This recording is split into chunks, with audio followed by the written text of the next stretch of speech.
नमस्कार Pritish recipes and blogs रज special आउ गोटे रेसिपी को आपण मानक स्वागत करुच्ची। यह पूर्वर मु रज स्पेशल रे दुईटी पिठार रेसिपी आगु शेयर करी। आज मु आपण मानक सहित शेयर करी चाउल बटा जंता पोड़ पिठा। चाउल जंता पोड़ पिठा गोटे आम चाउल को बाटिकी करिथाउ आ गोटे चाउल चूना करके जंतिकी प्रस्तुत करिथाउ। तो आज मु चाउल को बाटिकी एवं ताकू जंतिकी यार पिठा करके पिठा प्रस्तुत करके आपण मानक सहित शेयर करी एवं यार परफेक्ट भाग माप मध्य कहीदेवी जहाद्वारा आपण पिठाटी एकदम सॉफ्ट और कौलिया हम एवं एकदम भल भाव में प्रस्तुत होगी बाहर। तेबे चलतु स्टार्ट करवा आमर रज स्पेशल आउ गोटे पिठार रेसिपी।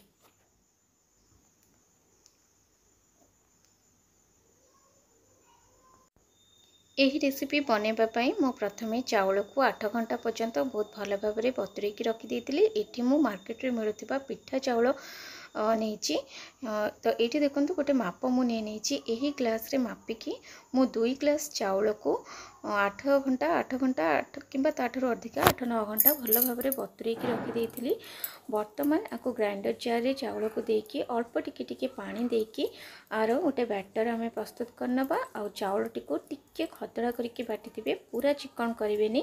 टिके खदड़ा रहिले ही आमर पोड़ पिठाटा भल भाव में रेडी हो पार। तो ये चाउल को 2 थर रे मु बाटिकी रेडी करनेली एवं चाउल बटाटा को गोटे जगार ये मु बाहर करनेली एवं गोटे चामच साहाय्य आपको भल भाव में टिके गोले नबा। तापर आम सेम ग्लास रे मापिकी मुझे एक ग्लास रे 5 ग्लास पानी। तो 2 ग्लास चाउल ये मुझे 5 ग्लास पानी। तापर ये पानी को बसईदेली मु गैस उपरे से देदेली स्वाद अनुसार लुण माने पिठा रे जो मीठाटा थाए ताको बैलेंस करने पानी रे प्रथमे लुण देदेली। तापर ये मु गुड़ दूची प्राय 250 ग्राम गुड़ ये मुझे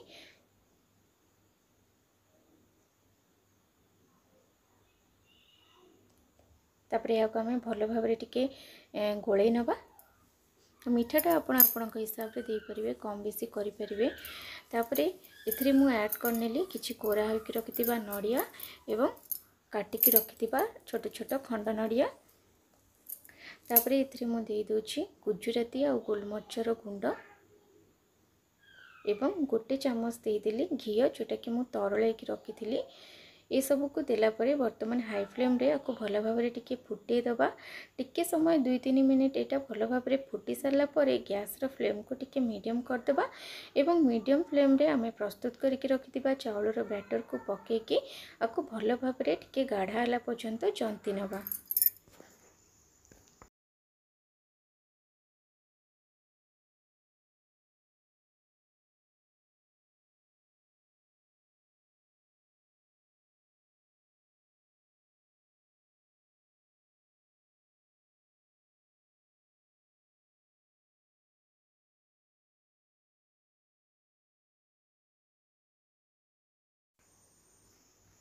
तो ये देखिपे जंतुणी एकदम गाढ़ा हो सारा।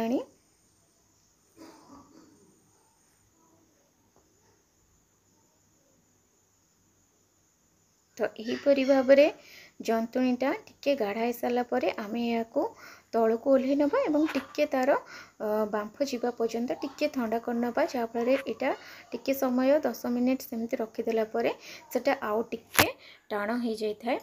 तापर ये गोटे कड़े रे देखंतु मु कदली पत्र गुड़ी को टिके निआरे देखिए सेकी देइतिली जहाँफल कि सेटा टिके नरम हो जिवो एवं कड़े रे आमे सेट कला बेले इजिली टिके सेट हो जिवो।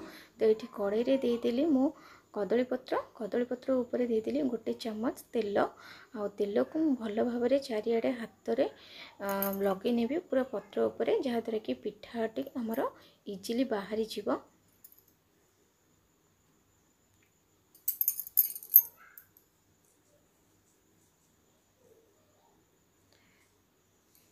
तापरे इठी देखंतु मु प्रस्तुत करके रखिथिबा जंतणी को दे दोची।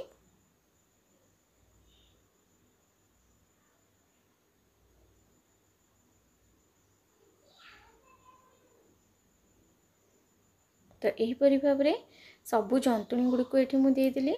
तापरे अल्प टिके पानी हाथ हे आपको भल भाव चिक्कण करके चारिआड़ को खेलैकी टिके साइज रे आमे आपको सेट कर नबा।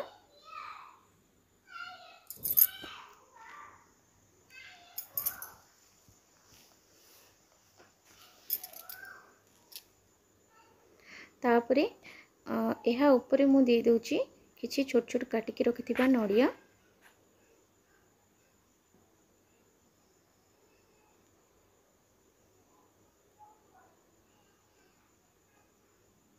एवं पुणी थरे टिके हल्का हाथ रे नड़िया गुड़ी को टिके प्रेस कर नउचे।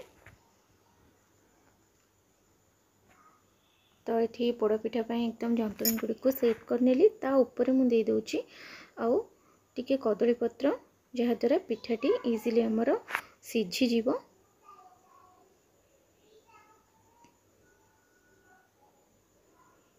एकदम ये सेट हो गला एवं ताको देखंतु एपरि भाबरे घोड़े। तो ये देखो गैस रे ऊपर गोटे दस्ता थोइकी लो फ्लेम रे आमे गोटे घंटा पर्यंत या भल भाव सिझे नवा पिठाटा को। तापर देखो गोटे घंटा पर मु आपनको देखाऊँगी। तो ऊपर ये कदली पत्रटा मु बाहर कर नेली आउ पिठार कलर आपन देखि पारथिबे केते सुंदर चेंज हो जाइछि एवं साइड रू एकदम रेड हेकी कड़ाई रू पिठाटा छाड़ी जाइछि।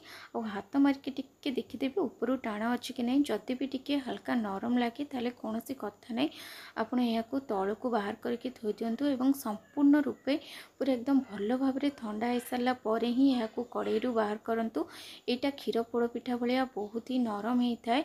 आपको बहुत केयरफुली बाहर करेंगे। जदि टिके गरम अवस्था रे बाहर करेंगे ताले एटा ठीक से रेडी होबनी। एटा संपूर्ण भाव रे ठंडा हैला परे ही बाहर करंतु। एहा को मु राति रे प्रस्तुत करथिली एवं पिठाटी हमर प्राय 11टा 11:30 बेल को रेडी हो जाइतिला। प्राय 11:30 बेले मु पिठाटी को ओलेइतिली एवं राति रे आ मु या को बाहर करनी एकदम डायरेक्ट सकाळ 7टा बेले मु या को बाहर करूची।